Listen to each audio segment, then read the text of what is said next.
Hello, good morning guys. ഞാൻ ഇന്ന് എൻ്റെ ഒരു ദിവസത്തെ റൊട്ടീൻ കാണിച്ചു തരാം കേട്ടോ. പ്രത്യേകിച്ച് പണിയൊന്നുമില്ല, എന്നാലും ഞാൻ കാണിച്ചു തരാം എന്തൊക്കെയാണ് ഞാൻ ചെയ്യുന്നതെന്നുള്ളത്. അപ്പം തുടങ്ങാം അല്ലേ. രാവിലെ തന്നെ ഇന്ന് എണീറ്റ് കുളിച്ചിട്ടാട്ടോ ഞാനിങ്ങനെ പുറത്തേക്ക് ഇറങ്ങിയത്. അങ്ങനെ എന്നൊന്നും രാവിലെ കുളിക്കാറില്ല, തോന്നുമ്പോൾ അങ്ങ് കുളിക്കും, അത്രയേ ഉള്ളൂ കേട്ടോ. അല്ലെങ്കിൽ കുറച്ച് പണിയൊക്കെ കഴിഞ്ഞ് ഒരു ഉച്ചയ്ക്ക് ആകുമ്പോഴായിട്ട് കേട്ടോ കുളിക്കുക. ബെഡൊക്കെ ഒന്ന് വിരിച്ചിട്ട് പുറത്തേക്ക് ഇറങ്ങി. അപ്പോൾ ശുങ്കു അവിടെ ഏതാ ഫോണും കുത്തിയിരിപ്പുണ്ട്, ഒരു കപ്പ് ചായയും. അതാണ് രാവിലത്തെ ശുങ്കുവിൻ്റെ പരിപാടി. ശുങ്കു നേരത്തെ എണീക്കും കേട്ടോ. എണീറ്റിട്ട് ഇതും ചായയും കുടിച്ച് അങ്ങനെ ഇങ്ങനെ ഇരിക്കും. അപ്പോൾ ഇന്ന് രാവിലെ തന്നെ വീഡിയോ എടുക്കണമായിരുന്നു. അപ്പോൾ അമ്മ അതാ പുട്ടൊക്കെ ഉണ്ടാക്കാൻ സെറ്റ് ചെയ്യുകയാണ്. അപ്പോൾ ഞാൻ വേഗം മൈക്കൊക്കെ എടുത്ത് പോയി. അപ്പോൾ പൈനാപ്പിൾ പുട്ടായിരുന്നു ഉണ്ടാക്കുന്നത്. അപ്പം ഞാൻ ചെന്ന് പൈനാപ്പിളൊക്കെ കട്ട് ചെയ്ത് കൊടുത്തു. അമ്മ അവിടെ പുട്ടിനുള്ള പൊടിയൊക്കെ സെറ്റ് ചെയ്യുന്നുണ്ട്, തേങ്ങയൊക്കെ ചിരവി അത് സെറ്റ് ചെയ്തു. അപ്പോൾ പൈനാപ്പിൾ ഒന്ന് അരച്ചൊക്കെ എടുക്കണമായിരുന്നു, അത്രയും ഞാൻ അവിടെ ചെയ്ത് കൊടുത്തു. പിന്നെ ഞങ്ങൾ വീഡിയോ എടുക്കുന്നതിലേക്ക് കടന്നു കേട്ടോ. അമ്മയ്ക്ക് ഭയങ്കര ഇൻട്രസ്റ്റ് ആണ് കേട്ടോ വീഡിയോ എടുക്കാൻ. എനിക്കിപ്പോൾ പേഴ്സണലി കുറേ മെസ്സേജസ് ഒക്കെ വരാറുണ്ട്. അമ്മയുടെ റിലേറ്റീവ്സൊക്കെ എനിക്ക് മെസ്സേജ് അയക്കാറുണ്ട്. അമ്മയുടെ വീഡിയോസ് കാണുമ്പോൾ ഭയങ്കര സന്തോഷം, നീ അമ്മേനെ നന്നായിട്ട് നല്ല ഫ്രണ്ട്ലി ആയിട്ടാണ് കൊണ്ടുപോകുന്നത്, അങ്ങനെയൊക്കെ പറഞ്ഞ് എനിക്ക് മെസ്സേജ് വരുന്നുണ്ട്. എനിക്കത് കാണുമ്പോൾ ഭയങ്കര സന്തോഷം കേട്ടോ. കാരണം അമ്മയ്ക്ക് അതത്ര ഇഷ്ടമുള്ള കാര്യമാണ്, എന്നെ പോലെ തന്നെയാണ് അമ്മയ്ക്കും. അതുകൊണ്ട് എനിക്ക് അമ്മയുടെ കൂടെ സപ്പോർട്ട് ചെയ്ത് ഞാൻ നിൽക്കുന്നു, അത്രയേ ഉള്ളൂ കേട്ടോ. രാവിലെ തന്നെ ഓരോ ദിവസവും രാവിലെ എണീക്കും, ഇന്ന് നമുക്ക് ഇന്ന് ഉണ്ടാക്കണം എന്ന് പറഞ്ഞിട്ടാണ് അമ്മ എണീറ്റ് വരാറ്. ഞാനിന്ന് പുതിയ റെസിപ്പി കണ്ടുപിടിച്ചു പറഞ്ഞിട്ട്. അപ്പോൾ എനിക്ക് ഞാൻ എന്താക്കും സപ്പോർട്ട് ചെയ്ത് നിൽക്കും, അത്രയേ ഉള്ളൂ. അമ്മമാർക്കൊരാഗ്രഹം ഉണ്ടെങ്കിൽ നമ്മളങ്ങനെ നിൽക്കണമല്ലോ. റെഡിയായോ? കാപ്പിയായി. പുട്ട്, പൈനാപ്പിൾ പുട്ട്. ഞങ്ങളിന്ന് പൈനാപ്പിൾ ഇട്ടെന്ന് വെറൈറ്റി പിടിച്ച്.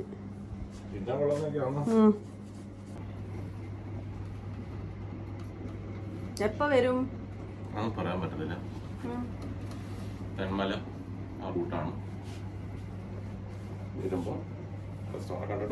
എനിക്ക് മറ്റേ വൈകുന്നേരം ഒരു വീഡിയോ എടുക്കാൻ പോണമായിരുന്നു. എനിക്ക് എടുക്കണം, സമയം നോക്കാം. ഭാര്യയും ഭർത്താവും അമ്മയും എല്ലാം വ്ളോഗേഴ്സിനെ തട്ടിട്ട് ഇവിടെ നടക്കാൻ വയ്യ. അമ്മയുടെ വീഡിയോയ്ക്ക് നീ വരേണ്ട ആവശ്യമില്ല. അമ്മയുടെ വീഡിയോ ഞാൻ മാത്രം എടുക്കുന്നത്.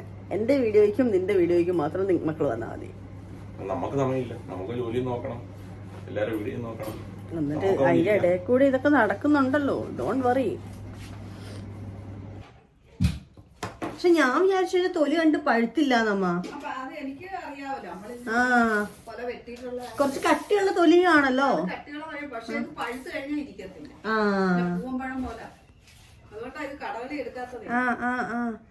പക്ഷെ ഈ പഴം ഞാൻ കണ്ടിട്ടില്ല. ഇത് മറ്റേ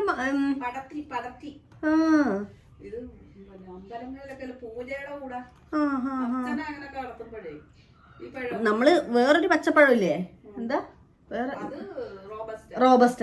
ഞാൻ വിചാരിച്ചത് നേന്ത്രപ്പഴം പോലെ തന്നെ ആവുന്നു. ആ കളറാ, പച്ച കളറ്.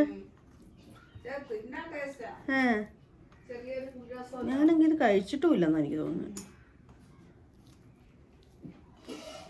ശുങ്കു ബാ, ആ കസ്റ്റമർ ഒന്ന് വിളിച്ചു നോക്കിട്ട് പോയിക്കൂടായിരുന്നു ശുങ്കു?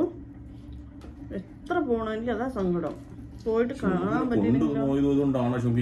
സത്യം, എനിക്ക് മനസ്സിലായി. അതാണ് ഈ പ്രശ്നം. എനിക്കത് പ്രശ്നമല്ല. ശുങ്കു ആദ്യമായിട്ട് വന്നു കണ്ട ശുങ്കു ദൂരമായിട്ട് വന്നു. നമ്മള് സ്ഥിരം പോകുന്ന ദൂരങ്ങൾ തന്നെ അതൊക്കെ. അങ്ങനെ ബ്രേക്ക്ഫാസ്റ്റ് ഒക്കെ കഴിച്ച് സ്ത്രീ ഇറങ്ങാൻ നോക്കണം കേട്ടോ. അപ്പം ഞാനൊരു കുപ്പിയിൽ വെള്ളം കൊടുത്തു കേട്ടോ. നമുക്ക് വെള്ളം കുടിക്കുന്നത് ഭയങ്കര കുറവാട്ടോ. ഈ വെള്ളം വൈകുന്നേരം അവൻ അങ്ങനെ തന്നെ തിരിച്ചും കൊണ്ടുവന്നു കേട്ടോ. ഞാൻ വഴക്കും പറഞ്ഞുണ്ട്. പിന്നെ എനിക്ക് ഇടയ്ക്കുള്ളൊരു സ്വഭാവമാണ് ഞങ്ങളെ വീട്ടിലേക്കൊന്ന് വന്ന് നോക്കൽ കേട്ടോ. ഇവിടെ ആള് താമസിക്കുന്നുണ്ട്, ഇപ്പോൾ അവർ താമസം മാറിയിട്ടില്ല. എന്നാലും ഇടയ്ക്കിടയ്ക്ക് ഞാൻ ചുമ്മാ ഒന്ന് വന്ന് നോക്ക്. പിന്നെ മുറ്റമൊക്കെ ഒന്ന് അടിച്ച്, ആകെ മുറ്റടിക്കല ഞാനിവിടെ ചെയ്യുന്നൊരു പണി. മുറ്റം അടിച്ച് പറമ്പൊക്കെ ഒന്ന് നോക്കിയപ്പോൾ മാങ്ങയും പേരക്കയൊക്കെ ഉണ്ട്. പേരക്ക ഇടയ്ക്കിടയ്ക്ക് പഴുത്തം ഉണ്ടാവും കേട്ടോ. അപ്പം ഞാനിങ്ങനെ പോയി നോക്കും, പഴുത്തം ഉണ്ടെങ്കിൽ ഇങ്ങനെ പറിച്ചൊക്കെ തിന്നു കേട്ടോ. നല്ല പേരക്കയാണ്, നല്ല ചുവന്ന നല്ല മധുരമുള്ള പേരക്കയാണ് കേട്ടോ. അതേപോലെ നെല്ലിക്ക ഉണ്ടോ കിടക്കുന്നത്. അതേപോലെ പുളിയുണ്ട്. പുളി വലിയ മരമാണ് കേട്ടോ. പുളിയുടെ കാണുന്നുണ്ടോയെന്ന് അറിയില്ല, അവിടെ ഇവിടെയൊക്കെ ആയിട്ട് പുളി കിടപ്പുണ്ട്. കുറവാണെന്നാണ് അമ്മ പറഞ്ഞത്, പണ്ട് നേരത്തെ ഒരുപാട് ഉണ്ടാവുമായിരുന്നു പോലും. പിന്നെ ചക്കയായിട്ടുണ്ട്, ചക്ക കുറച്ച് മുകളിലേക്കാട്ടോ. പിന്നെ കപ്പളങ്ങയുണ്ട്, എല്ലാം പറമ്പിലുണ്ട് കേട്ടോ. അപ്പം അതൊക്കെ കഴിഞ്ഞ് ഞാൻ കുറച്ച് നേരം വന്ന് ഫോണും കുത്തിയിരിക്കും, ഗിയമ്മേനെ വിളിക്കുക, റീൽ എഡിറ്റ് ചെയ്യാം. ഇതൊക്കെയാണ് ആ ഒരു സമയത്തെ പരിപാടി കേട്ടോ, ഒരു 11:30 വരെ.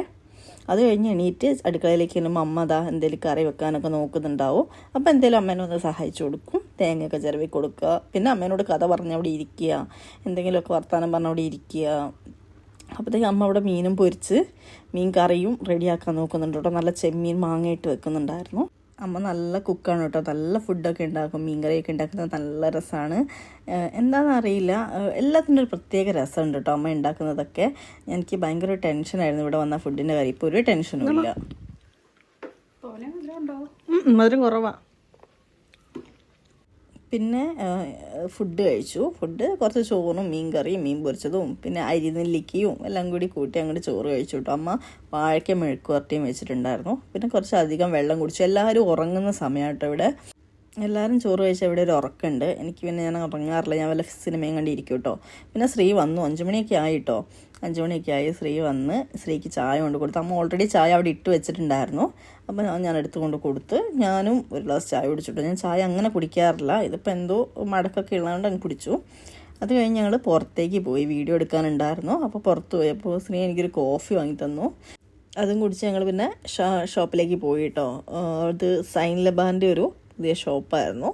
അപ്പോൾ അവിടെ പോയി അവിടുത്തെ ഒരു സ്പെഷ്യൽ ഐറ്റം കഴിച്ചു. ഭയങ്കര മധുരമാണ്, നല്ല ടേസ്റ്റാണ് സാധനം. പിന്നെ എനിക്ക് ഓവർ അങ്ങനെ മധുരം കഴിക്കാൻ പറ്റത്തില്ല, എന്നാലും ഞാനങ്ങ് കഴിച്ചു. അത് കഴിഞ്ഞ് ശ്രീക്ക് ഈ പിസ്സ, KFC അതൊക്കെയാണ് ഇഷ്ടം. എനിക്ക് ഇതൊന്നും ഇഷ്ടമല്ല, ഞാൻ ഇതൊന്നും കഴിക്കില്ല, എനിക്കിഷ്ടമല്ല, എന്താണെന്ന് അറിയത്തില്ല. അപ്പോൾ പിസ്സയുടെ ജസ്റ്റ് ഒരു ടേസ്റ്റ് മാത്രം നോക്കി ഞാൻ വീട്ടിൽ വന്ന് ഇത്തിരി ചെമ്മീനും ചോറും കഴിച്ചു കേട്ടോ. കുറച്ച് ചീരയും വാങ്ങി ഞങ്ങളിങ്ങ് വീട്ടിലോട്ട് പോന്നു. പിന്നെ ഒരു കുളിയും പാസ്സാക്കി ഞങ്ങൾ കിടന്നുറങ്ങി. ഇതായിരുന്നു എൻ്റെ ഒരു ദിവസത്തെ റൊട്ടീൻ. ഇതിൽ ഒരുപാട് സമയം ഫ്രീ ഉണ്ട് കേട്ടോ. ഞാനൊന്നും അധികം വീഡിയോ എടുത്തില്ല. അപ്പോൾ നമുക്ക് അടുത്ത വീഡിയോയിൽ കാണാം. ബായ്.